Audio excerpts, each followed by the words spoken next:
ఆసక్తికరంగా ఆంధ్రప్రదేశ్ రాజకీయాలు. అసలు ఎన్నికల సమయం కానే కాదు, ఇంకా చాలా సమయం ఉన్నది. అయినప్పటికీ కూడా సర్వేల మోత అప్పుడే మోగించేస్తున్నారు, ఏడాది తిరక్కముందే. ఇందులో సారాంశం ఏంటంటే ఈ 10 నెలలు 11 నెలల్లో కూటమి ప్రభుత్వం ఏది సాధించలేకపోయింది. అందుకని ప్రజలందరూ కూడా అసంతృప్తి అసహనంతో ఉన్నారు అని. మరి ఏ ప్రాతిపదిక మీద ఇది తీసుకున్నారు? ఇందులో వాస్తవాలు ఏంటి? చాలామంది మీద అసమ్మతి ఉందా? ఉంటే ఏ అంశాల్లో ఉంది? అంటే ఈ మధ్యకాలంలో మనం రెగ్యులర్గా వింటున్నవి ఒక 3-4 నియోజకవర్గాల్లో గరంగా ఉంటుందని. అయితే ఇంటర్నల్గా జనసేన ఎమ్మెల్యేలుగా ఉన్న ప్రాంతంలో తెలుగుదేశం పార్టీ శ్రేణులు, తెలుగుదేశం పార్టీ ఎమ్మెల్యేగా ఉన్న ప్రాంతంలో జనసేన వాళ్ళకి ఇబ్బందికర పరిస్థితులు తప్పట్లేదు అన్నది నిజాలవి. ఎవరికి నచ్చినా ఎవరికి నచ్చకపోయినా చాలా ప్రాంతాల్లో, చాలా నియోజకవర్గాల్లో. కానీ అవన్నీ కూడా నివురు కప్పిన నిప్పులా ఉన్నాయి, ఎప్పుడో ఒకసారి బ్లాస్ట్ అవుతాయి అని. కానీ బ్లాస్ట్ అయ్యే అవకాశం కనిపించట్లేదు. ఎందుకంటే చంద్రబాబు నాయుడు గారు ఒక పక్కన నొక్కుతున్నారు, పవన్ కళ్యాణ్ గారు మరో పక్కన నొక్కుతున్నారు. మనం కలిసి ఉండాలి, కలిసి వెళ్ళాలి, ఎవరు ఎటువంటి కంగారు పడొద్దు చెప్పాల్సిన అవసరం ఉంది. ఎందుకంటే శత్రువుకి అస్త్రాలు ఇచ్చినట్టే. అస్త్రాలు ఇవ్వడం వరకు పర్లేదు, అదే ఏ బ్రహ్మాస్త్రం ఇచ్చారనుకోండి వీళ్ళు తట్టుకుంటే పరిస్థితి ఉండదు. రాజకీయంలోని ఎప్పుడు ఎలా టర్న్ అవుతుందో ఎవ్వరం చెప్పలేం. ఎందుకంటే 2024లో జగన్మోహన్ రెడ్డి గారు 151 సీట్ల నుంచి 11 సీట్లకు వస్తాయని ఎవరూ ఊహించుంటారు. సరే ఆయన ఓడిపోతారు, వ్యతిరేకత ఉంది అని చెప్పి మొదటి నుంచి వాయిస్ వచ్చింది, ఒక సంవత్సరం ముందు నుంచి. అది కాదనలేంది. కానీ ఇంత దారుణంగా ఓడిపోతారని ఎవరు ఊహించలేదు. అంటే రాజకీయాలు ఈ రకంగానే ఉంటాయి. ప్రజలు ఎప్పుడు ఎలా టర్న్ అవుతారో తెలియని పరిస్థితి.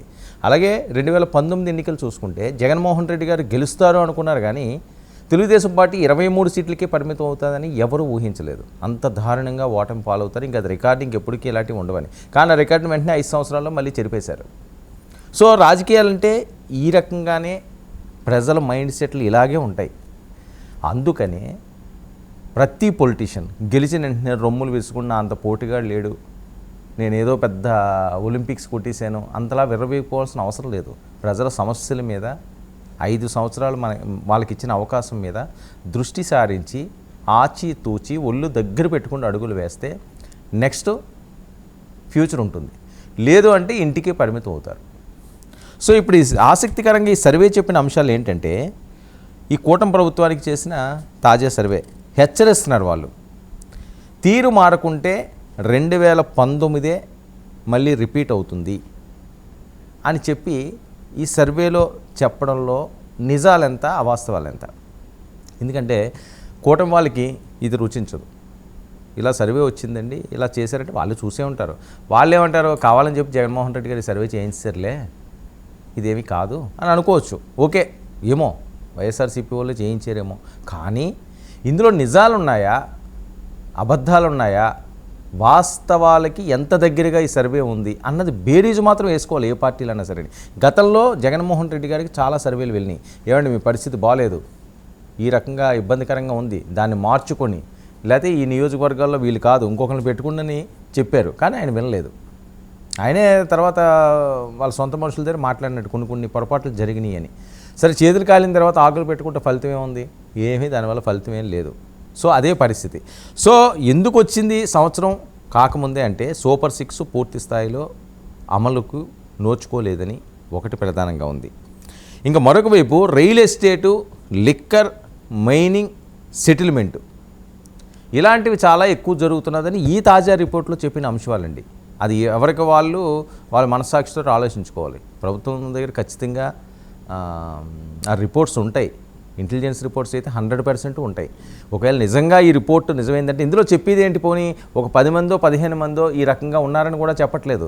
సగం మందికి పైగా ఇప్పుడు కూటమి గెలిచిన 164 సీట్లలో సుమారు సగం మందికి లేకపోతే సగం మందికి ఈక్వల్గా ఉన్నారు అని.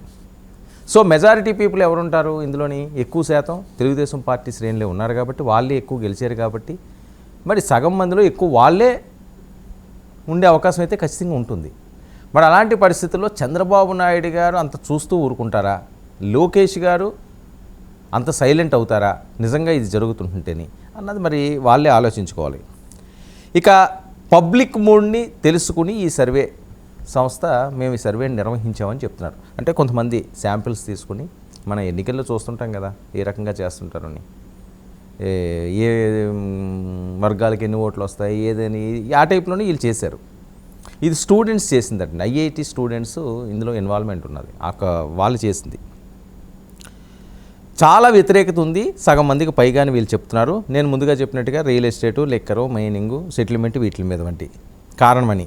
ఇంకా ప్రభుత్వం పరిస్థితి చక్కదిద్దుకోవాలని కూడా వీళ్ళు సూచిస్తున్నారు. ఒకవేళ చక్కదిద్దుకోకపోతే 2019లో ఏదైతే జరిగిందో అదే రిపీట్ అయ్యే ప్రమాదం ఉంది అని చెప్పి. సో అదే జరిగితే మళ్ళీ జగన్మోహన్ రెడ్డి గారు నెత్తిన పాలు పోసినట్టే. ఇన్ని నెలలు పెట్టి మరి వీళ్ళు ఇంకా వేరే అంశాల మీద ఉంటే, అంటే చంద్రబాబు నాయుడు గారి దగ్గర కొన్ని టాస్కులు ఉన్నాయి ఆయనకి. ఎందుకంటే అమరావతి, పోలవరం ఇమీడియట్గా చేయాల్సిన అవసరం ఉంది. రాష్ట్రాల్లో అభివృద్ధి వైపు అడుగులు వేయించాల్సిన అవసరం ఉంది. ఉద్యోగ భద్రత కనిపించాల్సిన అవసరం ఉంది.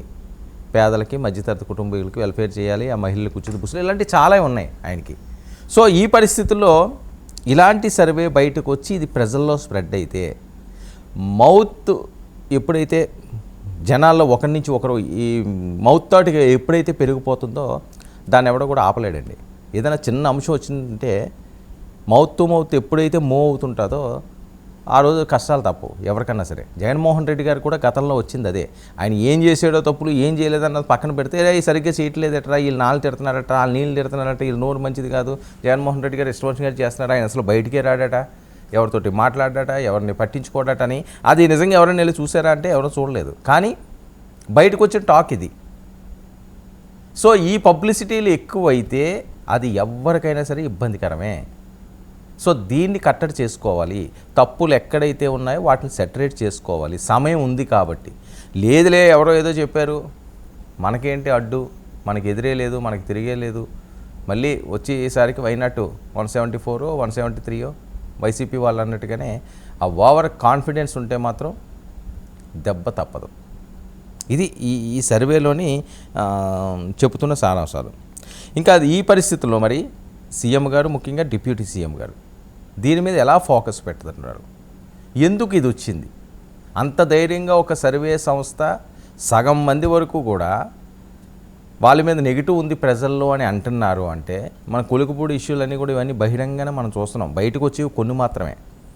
సో ఇలాంటి అసత్తుమలు చాలా ఉండొచ్చు. ఎందుకంటే స్టార్టింగ్లోనే కదా, ఏది సెట్ అవ్వదు. ఇప్పుడు మనం ఏదైనా ఒక రోడ్ వేయాలనుకున్నప్పుడు, ఒక ట్రావెల్ చేయాలనుకున్నప్పుడు స్టార్టింగ్ కాస్త స్లోగానే ఉంటుంది.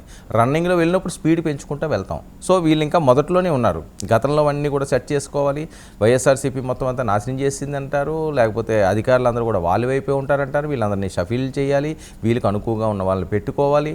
ఇప్పుడు కొత్తగా చాలామంది శాసనసభలో అడుగుపెట్టున్నారు. ఇది కూడా చాలా కీలకమైంది. వాళ్ళకి పాలన మీద పట్టు లేదు, ఏ రకంగా సాగించాలన్నా తెలియదు. ఎవరో ఏదో ఆమ్యామ్యాలు ఇస్తారంటే ఆ సరదా ఉంటుంది స్టార్టింగ్లోని, ఎందుకంటే డబ్బులు ఖర్చు పెట్టుకుంటూ వస్తారు కాబట్టి. ఇది అందరికీ తెలిసిన ఓపెన్ సీక్రెటే, ఇందులో దాపరికాలు ఏమీ ఉండవు. సో దీపం ఉండగానే ఇల్లు చక్క పెట్టేసుకోవచ్చు అని కొంతమంది తాపత్రయపడుతుంటారు, అతికి తాపత్రయపడుతుంటారు. అలాంటివన్నీ కూడా ప్రజల ముందుకు వచ్చేస్తుంది.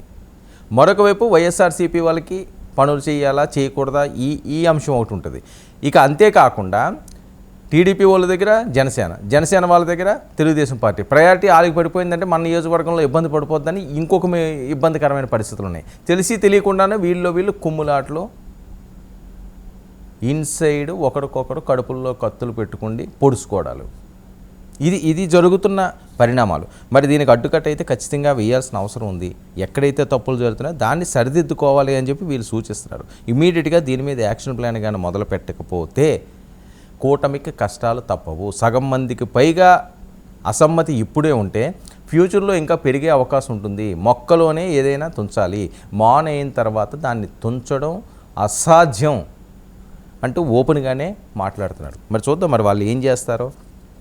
సీఎం గారు, డిప్యూటీ సీఎం గారు మరి ఇందులో ఎంత వాస్తులాలు ఉన్నాయన్నది చూద్దాం.